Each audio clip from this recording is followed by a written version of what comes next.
Bonjour, vous êtes à l'écoute du téléphone biblique. Deux autres lois importantes de la santé consistent en un régime sain et équilibré et la pratique de la tempérance. La nourriture est la source de notre énergie. Nous ne pouvons vivre sans elle. Mais du même coup, si nos habitudes alimentaires sont mauvaises, elles ne peuvent nous faire vivre ou du moins pas aussi bien que nous le devrions. Même les meilleurs aliments consommés de la mauvaise façon peuvent être peu profitables ou même nuisibles.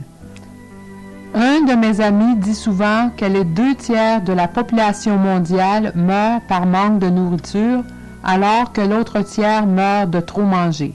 Dans nos pays où la faim n'est pas un problème, on doit plutôt s'inquiéter de la qualité et de l'équilibre de notre alimentation. Il est intéressant de noter que Dieu lui-même avait prescrit à l'homme dès la création le régime idéal pour lui. Voici, je vous donne tout herbe portant de la semence et qui est à la surface de toute la terre, et tout arbre ayant en lui du fruit d'arbre et portant de la semence. Ce sera votre nourriture. Cela comprend les fruits, les noix, les céréales et les légumes.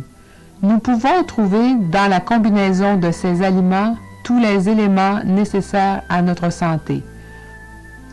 Une autre règle, déjeuner comme un roi, dîner comme un pauvre et souper comme un mendiant. Vous jouirez ainsi d'un meilleur sommeil et d'une performance accrue au travail.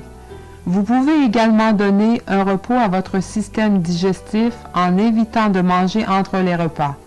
Un intervalle d'au moins 5 à 6 heures entre les repas est nécessaire pour qu'il remplisse bien ses fonctions. Dans notre société compétitive, trop de gens poussent leur corps à ses limites pour ensuite avoir recours à différentes drogues afin de continuer à fonctionner. Le matin, ils comptent sur les cafés pour faire démarrer le moteur. Tout au long de la journée, il leur faut café et cigarettes pour calmer leurs nerfs. Puis le soir, alcool ou bière pour décompresser. Et finalement, une pilule pour dormir leur est nécessaire pour tomber dans les bras d'Orphée. Quelle torture pour ce pauvre corps! Les experts affirment aujourd'hui que le facteur essentiel pour rester en bonne santé et vivre plus longtemps est la prévention. L'observation des lois de la santé est de la prévention sans aucun frais. Nul n'a d'excuse de les négliger. À demain.